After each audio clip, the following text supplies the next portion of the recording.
नमस्कार, मी Niranjan. Easy news मध्ये आपल्या सर्वांचं मनपूर्वक स्वागत. पेशव्यांनी उघड आता हल्ला सुरू केलाय. महाराष्ट्रामधल्या बहुजन समाजाची जेवढी दैवतं आहेत त्या सर्व दैवतांना बदनाम करणं, त्यांचं शौर्य, त्यांचं बुद्धिचातुर्य, त्यांचं धाडस या सगळ्या गोष्टींना क्षुल्लक समजायचं. त्याच्या व्यतिरिक्त ज्यांनी या देशामध्ये, या संपूर्ण राज्यामध्ये आणि मनुवादी व्यवस्थेच्या विरोधामध्ये सर्वात पहिलं युद्ध पुकारलं, सर्वात पहिलं उघड बंड केलं, अशा सर्व बहुजनांच्या महापुरुषांची उघड बदनामी करणं, त्यांना क्षुल्लक गणणं, याला आता सुरुवात झालेली आहे. आज तानाजी मालुसरे, छत्रपती शिवाजी महाराजांचा एक अत्यंत शूर असा सरदार, त्यांची आज पुण्यतिथी.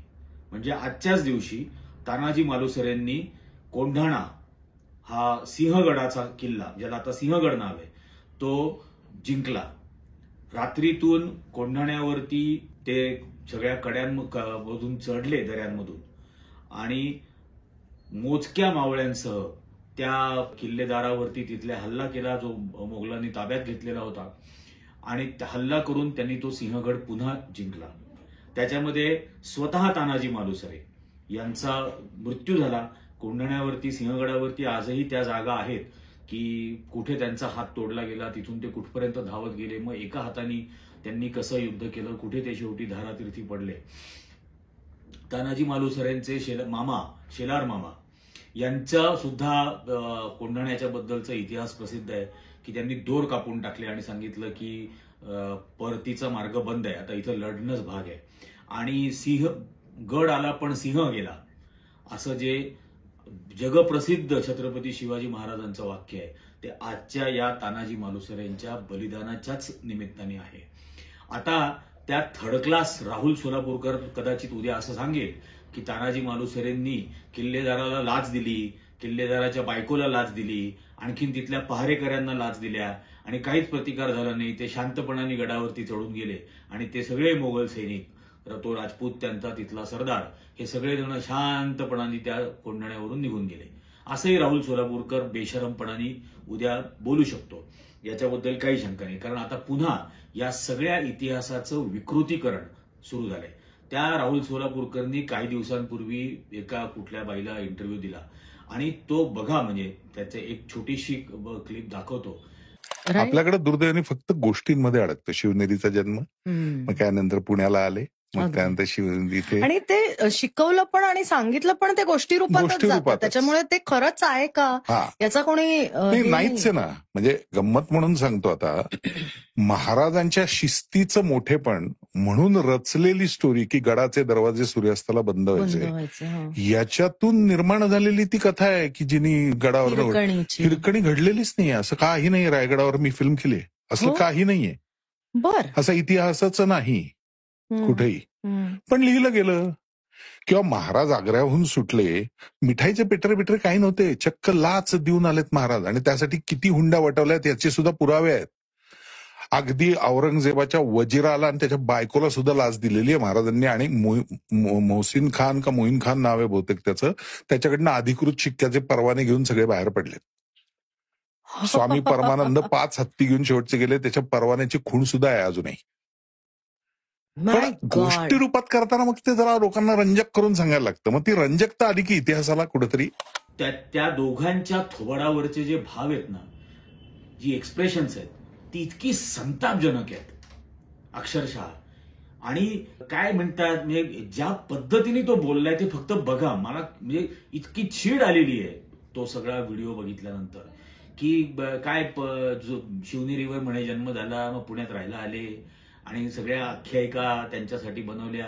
आग्र्याला असताना औरंगजेबाच्या वजिराला त्यांनी लाच दिली, वजिराच्या बायकोला लाच दिली, अनेकांना लाच दिल्या, आणि रितसर परवाना घेऊन ते आग्र्याहून बाहेर पडले आणि परत आले, आणि ती पेटाऱ्यामधून बसून आले वगैरे, हजारो किलोमीटरचा प्रवास करून वगैरे, या सगळ्या आख्यायिका आहेत.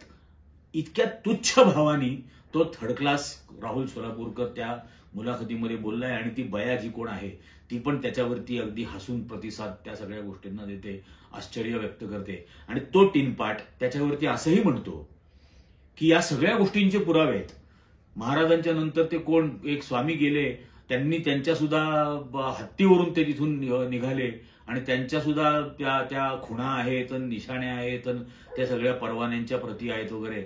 म्हणजे एखादा मनुष्य या विकृतीचा हा छत्रपती शिवाजी महाराजांबद्दल किती क्षुल्लक पद्धतीने बोलू शकतो, शरम वाटायला हवी. 2-4 सिनेमांमध्ये काम केले आणि 2-4 सिरियलमध्ये काम केलं म्हणजे इतिहास कळायला लागला त्या थर्ड क्लासला, असं त्याचं मत आहे. आणि याची मुळं आहेत, याची मुळं ते फोटो बघा, याची मुळं इथं आहेत. हा राहुल सोलापूरकर मोहन भागवतांबरोबर बसतो, हा मोहन भागवतांबरोबर जेवण करतो, हा त्या बाबा पुरंदरेच्या पायाशी बसतो आणि इथून ती विकृती आलेली आहे. म्हणजे मी दरवेळेला जे म्हणत असतो की ही सगळी विकृती, ही लक्षणं आहेत, आजार तिथंच आहे रेशीम बागेमध्ये नागपूरला. हे तिथून आलेली ही विकृती आहे आणि ते आता यांच्या म्हणजे कलाकार म्हणून असलेल्या गोष्टीचा लाभ घेऊन अशा पद्धतीने हा एक विकृत विचार आपल्या महापुरुषांना क्षुल्लक आणि क्षुद्र ठरवण्याचा, त्यांची टिंगल टवाळी नॉर्मलाइज करण्याचा हा सगळा प्रकार या राहुल सोलापूरकरांनी सुरू केला.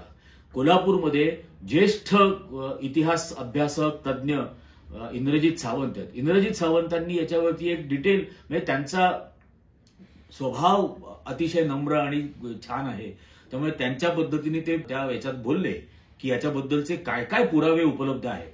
छत्रपती शिवाजी महाराज आग्र्यावरून निसटल्याची बातमी कळली तेव्हा औरंगजेब आग्र्याला किल्ल्यामध्येच होता, आग्र्याच्या, आणि आग्र्याच्या किल्ल्याच्या बाहेर काही अंतरावरती छत्रपती शिवाजी महाराजांना बंदिस्त करून ठेवलेलं होतं. तिथून ते निसटले. तिथून ते निसटल्यानंतर औरंगजेबाच्या दरबारामध्ये काय घडलं याचे दरबाराचे अखबारनामे आहेत, त्यात याच्या नोंदी आहेत. ताबडतोब औरंगजेबानी चारी दिशांना सैनिक पाठवले, पण महाराज कुठल्या रस्त्याने गेले याची कोणालाच कल्पना नसल्यामुळे आणि जे काही याच्या आधीचं गुप्तहेरांच्या मार्फत त्यांनी केलेलं प्लॅनिंग असेल, पण ते तिथून निसटले. जीवाचा धोका पत्करून जवळ 4-5 माणसं होती आणि म्हणजे इतक्या नोंदी त्या बद्दलच्या आहेत की त्या घरावरती जप्ती आणली जिथं त्यांना बंदिस्त करून ठेवलं होतं. रामसिंग हा मिर्झाराजे जयसिंगाचा मुलगा, याचा तिथं पहारा होता तिथं ठेवलेला. त्या रामसिंगाला बोलावलं गेलं आणि शिवाजी महाराज तिथून निसटून जात असताना त्या घरामध्ये काय काय वस्तू सोडून गेले याचा जाब विचारला गेला. कारण महाराज ज्यावेळेला आग्र्याला गेले होते त्यावेळेला औरंगजेबासाठी नजराणा, अनेक इतर लोकांसाठी नजराणे, भेटवस्तू, अशा बऱ्याच गोष्टी घेऊन गेलेले होते. शिवाय त्यांचा जो काही लवाजमा होता त्याच्याही वस्तू त्यांच्या सोबत होत्या. अशा परिस्थितीमध्ये असं पळून जात असताना महाराज कोणत्या कोणत्या वस्तू सोडून गेले त्याचा ज्यावेळेला जाब विचारला त्यावेळेला रामसिंग यांनी औरंगजेबाच्या दरबारामध्ये जे उत्तर दिलं आणि त्याचं रेकॉर्ड आहे. इंद्रजित सावंतांनी सुद्धा ते कन्फर्म केलंय. शिवाजी महाराजांनी तिथून सोडून जात असताना पाठीमागे फक्त एक आरसा आणि एक त्यांच्या पायातले जोडे, या 2च गोष्टी तिथं मागे ठेवल्या होत्या. तिथं नेलेल्या सर्व गोष्टी घेऊन ते तिथून परतले, म्हणजे निसटले.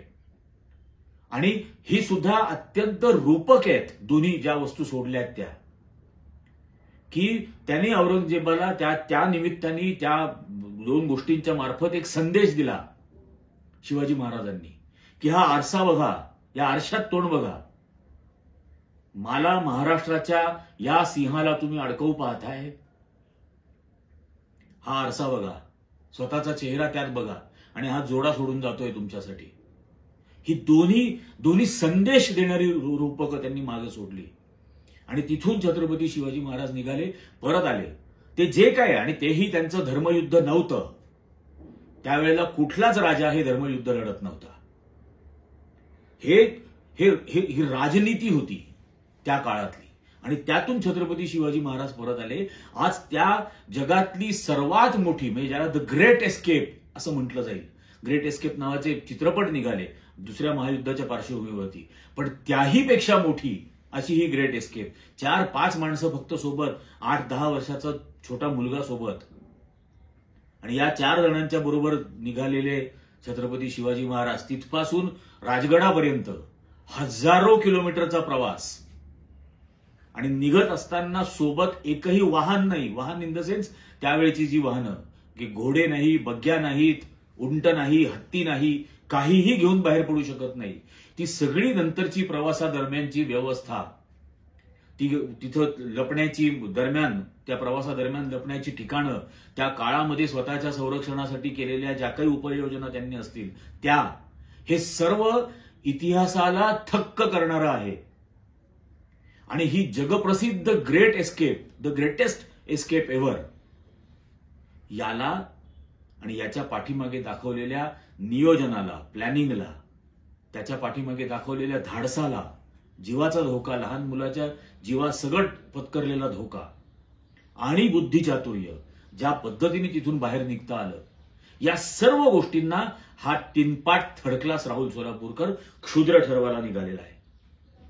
आणि बोललाय तो, निघालेला आहे नाही, बोललाय उघड उघड याबद्दल. आणि हे सगळं विष, ही सगळी विकृती या शब्दांमधली, ही त्या बाबा पुरंदरेन भागवत कडून येते, ज्यांच्याबरोबर हा बैठका करतो, बसतो, जेवण करतो. त्यांच्या चरणाची धूळ याला हवी असते. तिथून ही विकृती त्याच्यामध्ये घुसलेली आहे. आता वारंवार आपण गेल्या काही काळापासून पाहतोय. 2014ला या अमानवी माणसाचं सरकार आलं तेव्हापासून आपण हे पाहतोय की पहिले गांधीजींची बदनामी, पंडित नेहरूंची बदनामी, इंदिरा गांधींची बदनामी, हे सर्व राष्ट्रीय पातळीवरती चालू ठेवलं. आणि आता महाराष्ट्राचा म्हणजे प्राण असलेल्या छत्रपती शिवाजी महाराज, महात्मा फुले, सावित्रीबाई फुले, संभाजी महाराज, डॉक्टर बाबासाहेब आंबेडकर, या महाराष्ट्रातल्या सर्व बहुजनांच्या दैवतांची यथेच्छ बदनामी आणि त्याबद्दल अतिशय नॉर्मलाइज करणं ती बदनामी, या दोन्ही गोष्टी या मनुवाद्यांनी सुरू केलेल्या आहेत. म्हणून मी पहिल्यांदा बोलताना हे बोललो की आपल्या बहुजनांची दैवतं नष्ट करणं, त्यांना बदनाम करणं, यासाठीचा टिपिकल पेशवाई मनोवृत्तीचा क्षुद्र हल्ला या नालायकांनी सुरू केलेला आहे. आता या सगळ्या बहुजनांच्या महापुरुषांचा आदर्श सांगणारे याला विरोध करायला बाहेर पडणार का? काल माझं एका बरोबर व्हॉट्सअपवरती बोलणं होत होतं. मी म्हटलं महाराष्ट्रामध्ये छत्रपती शिवाजी महाराजांना मानणारे वकील नाहीयेत. मी पिटिशनर बनायला तयार आहे. तुम्ही खटले दाखल करू शकत नाही अशा नालायकांवरती? याचा प्रतिकार व्हायलाच हवा कुठल्याही परिस्थितीत. मी अजिबात असं म्हणणार नाही हिंसा करा, त्याला मारहाण करा. त्याचं म्हणजे संवेदनशील मानवी मन जे असतं ना, ते त्या राहुल सोलापूरकरचं ऑलरेडी मेलेलं आहे. त्यामुळे प्रेतासारखं त्याचं ते जे आत्ता आहे ते जगणं आहे. त्याला काय मारणार तीनपाटला? पण कायद्याचा बडगा या नालायकांना दाखवलाच पाहिजे. अन्यथा आपल्याला येणाऱ्या काही वर्षानंतर आपल्या या दैवतांची नावं सुद्धा हे घेऊ देणार नाहीत. महात्मा फुले सावित्रीबाईंबद्दल अत्यंत अश्लील, अश्लाघ्य भाषेमध्ये पहिल्यांदा महाराष्ट्राचा राज्यपाल, गेला राज्यपाल तो कोश्यारी बोलला. त्याच्यानंतर तो मनोहर कुलकर्णी सांगलीचा, तो त्याबद्दल बोलला, महात्मा फुलेंबद्दल अतिशय घाणेरड्या भाषेत. हे सर्व सहन केलं जाणार का? बाबासाहेब आंबेडकरांबद्दल सांगायचं की बाबासाहेब आंबेडकरांना अप्रोप्रिएट करण्याचा प्रयत्न करायचा. पण याच लोकांनी संविधान आलं त्यावेळेला काय लिहिलं होतं हे लक्षात ठेवा की संविधान कितीही चांगलं असलं तरी ते गटारीतून आलेलं आहे, त्यामुळे आम्हाला स्वीकारार्ह नाही. इतक्या घाणेरड्या भाषेत हे बाबासाहेबांबद्दल यापूर्वी बोललेले आहेत. हे सर्व तुम्ही सहन करणार का? आज मुद्दाम हे विचारण्याची वेळ आलेली आहे, कारण आज तानाजी मालुसरेंची पुण्यतिथी आहे. आणि या तानाजी मालुसरेंनी महाराजांची शपथ घेतली होती आणि त्या महाराजांसाठी घेतलेल्या शपथेसाठी स्वतःचे प्राण दिले. हे आता जे शिवाजी पार्कचे राज ठाकरे परवा कुठेतरी बोलताना बोलले की मी महाराजांची शपथ खातो, ते कोहिनूर मिलच्या भानगडीबद्दल. अरे महाराजांची शपथ घेण्याची सुद्धा पात्रता असायला लागते. आणि ज्या गोष्टीबद्दल भ्रष्टाचाराचे आरोप आहेत, ज्या गोष्टीबद्दल ईडीनी नोटीस पाठवली होती, ज्या ईडीनी नोटीस पाठवल्यानंतर पक्षाचा झेंडा बदलून टाकला, त्यांनी महाराजांच्या शपथा घ्यायच्या नसतात. महाराजांच्या शब्दात तानाजी मालुसरेंनी घेतली आणि ती कशी पाळली हे दाखवून दिलं. आज छत्रपती शिवाजी महाराजांची परंपरा, राजर्षी शाहू महाराजांची परंपरा, छत्रपती संभाजीराजेंची परंपरा सांगणाऱ्या प्रत्येकाने स्वतःला हा प्रश्न विचारायचा आहे की आपण त्या महाराजांची शपथ घेणार आहोत का? या मनुवाद्यांचा प्रतिकार करण्यासाठी प्राण सुद्धा द्यायला तयार राहावं लागेल, पण ते करायला हवं, कारण आपल्या सर्व महापुरुषांची यथेच्छ टिंगलटेवाळी बदनामी ही व्हायला सुरुवात ऑलरेडी झालेली आहे. त्याला कितीतरी वर्ष आता उलटून गेलेली आहेत. ते जवळकरांचं पुस्तक आहे देशाचे दुश्मन नावाचे, छोटं आहे पण मी ते पुन्हा प्रकाशित करणार आहे आणि ते वाचायलाच हवं महाराष्ट्रात प्रत्येकाने. कोणी मदत केली तर फुकट वाटेल ती पुस्तकं, पण कोण या देशाचे दुश्मन हे त्या पुस्तकाच्या निमित्ताने समजायलाच हवं. खूप 100 वर्षापूर्वी लिहिलेलं पुस्तक आहे, ते मुद्दाम लोकांसमोर आणणं गरजेचं आहे. याचा कृपा करून विचार करा. अतिशय कळकळीची विनंती आहे, कृपा करून या गोष्टीचा अतिशय गंभीरपणाने विचार करा आणि काय वाटतं तुम्हाला हे कॉमेंटमध्ये मला नक्की सांगा. आत्ता या इजी न्यूजच्या भागामध्ये इतकंच, पण इजी न्यूजचे व्हिडिओज जास्तीत जास्त जणांनी लाईक करा, जास्तीत जास्त जणांपर्यंत याची लिंक शेअर करा, सर्वांना हे चॅनल सबस्क्राईब करायला सांगा. तुमचा जितका मोठा पाठिंबा असेल, जितक्या जणांचं समर्थन असेल, तितक्या जास्त लोकांपर्यंत या सत्याला सांगणं आणि या सर्व सैतानांना शर्मिंदा करणं हे करता येणं शक्य होईल. धन्यवाद.